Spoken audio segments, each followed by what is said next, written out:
Kamaru Usman just reminded everyone exactly who he is, dominating Joaquin Buckley in a one-sided 5-round clinic and absolutely owning the press conference after. Usman didn't just win the fight, he stole the show. When an interviewer brought up Belal Muhammad's call-out on Twitter, Usman brushed it off with a cold dismissal, dunking on Belal's name like it didn't even register. Then he turned his sights to Islam Makhachev, boldly calling him out and saying Jack Della Maddalena might just pull off the upset. Inside the cage, the Nigerian Nightmare looked every bit like the pound-for-pound legend we remember. Crisp wrestling, perfectly timed takedowns, dominant control. He showed the world he still belongs at the top. This win over a rising contender like Buckley is a statement. And with this performance, Kamaru has likely locked in the next welterweight title shot. It's only a matter of time now. The only question now, who's gonna be holding that belt when he gets his shot? Jack or Islam? Let us know how you see that fight playing out in the comments below. Is that something you would entertain if the UFC, came to you about it? Who is it? Belal Muhammad. Who is it? Former welterweight champion Belal Muhammad. Next. I forgot it.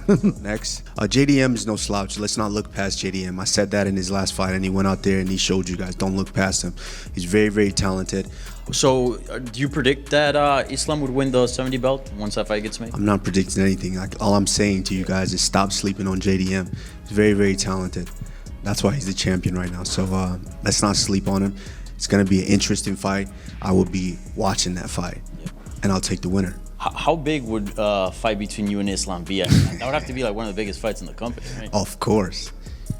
When have we ever had former pound for pound and current pound for pound? If he's able to get in there and wrestle that belt away from JDM, former pound for pound, current pound for pound, I mean, I think everybody wants to watch that. So now here's where it gets wild. The guy Usman just beat in the main event, Joaquin Buckley, was denied entrance to the very arena he was about to fight in because UFC security didn't recognize him. Buckley and his team were running a bit late, and when they tried to enter, security stopped them, not believing he was a fighter. Buckley caught the entire thing on video and posted it to Instagram, and the clip is going viral. But this isn't an isolated incident. It's becoming a pattern. We've seen this before. UFC bantamweight champion Merab Dvalishvili said a security guard got physical with him because he wasn't recognized. Belal Muhammad wasn't allowed in at weigh-ins because a UFC official didn't know who he was. Even guys like Dricus du Plessis have had similar experiences. Fans on social media raged at this incident, saying that it's insane that fighters putting their lives on the line for the sport keep getting disrespected like this. How can a UFC official not recognize their main event fighter?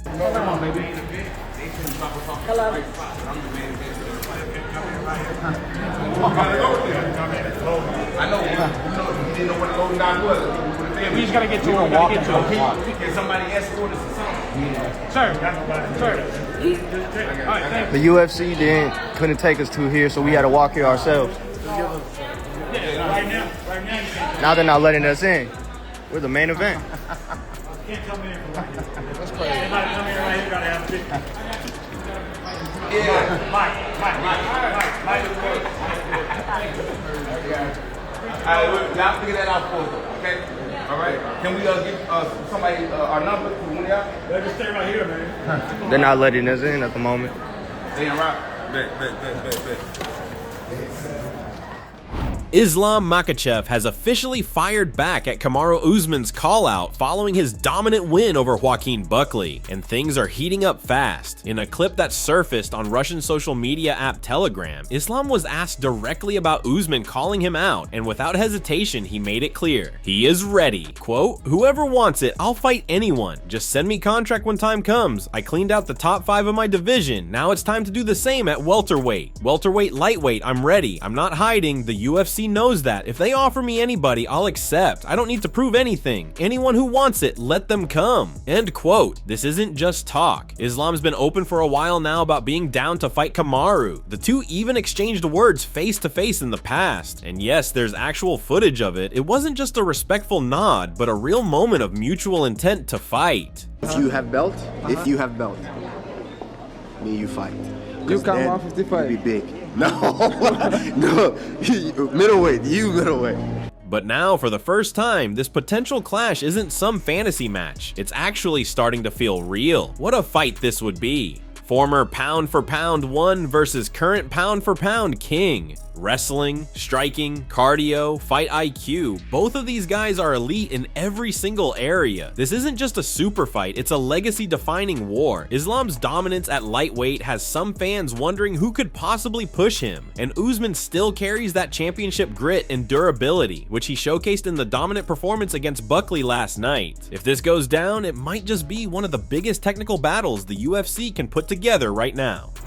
Alexander Volkanovski, a man who shared the octagon with Ilia Topuria and knows firsthand just how dangerous he is, recently broke down the upcoming UFC 317 showdown between Topuria and Charles Oliveira. Volk acknowledged El Matador's trademark pressure-heavy style, how he walks opponents down, cuts off the cage, and forces them into mistakes. But Volk doesn't believe Charles will fold into that game. In his words, Oliveira isn't someone who fights on the back foot. He comes forward too, that clash of styles, two aggressive fighters meeting head on is what makes this fight so compelling, and it's safe to say neither of these guys are shying away from taking shots at each other. Ilia has been going after Charles all week, throwing out ruthless threats and making it clear he's not showing any respect, saying things like Oliveira's chin is going to explode and he should bring a pillow into the cage so he can sleep more comfortably after getting knocked out. Not to be outdone, Charles has fired right back, promising he's going to knock Ilia out. It's rare to see Oliveira this fired up, and Ilia's trash talk has clearly hit a nerve, with both guys charging forward, refusing to take a step back, and disliking each other. Don't expect a long feeling out process. Expect violence early and often. Ilia has a chance to knock anyone out. You know, he's got solid hands and very, very dangerous, and he's got a very good focus. So even when things aren't going his way, he's still, you know, he's got like this tunnel vision of, I'm going to find this shot. And that's dangerous when you've got a guy like you, you're like jabbing him up, jabbing, he's missing shots. Some people usually start to like, oh, I better watch out, I better not throw shots until I know they're there, you know, start second guessing themselves. I don't know if I've seen that in Ilia.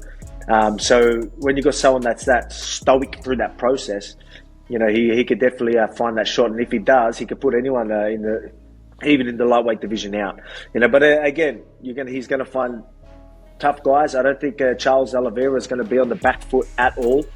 I think he's going to, you know, that's something that'll be different for Ilia. I don't think he's ever had someone be like, nah, jam forward as well, if that makes sense. So we'll see how Ilia goes if he's on the back foot. I think I've seen him a couple of times where he had to go on the back foot a little bit. That's it from MMA Psycho. Thanks for watching. Don't forget to leave a like and subscribe for daily MMA news.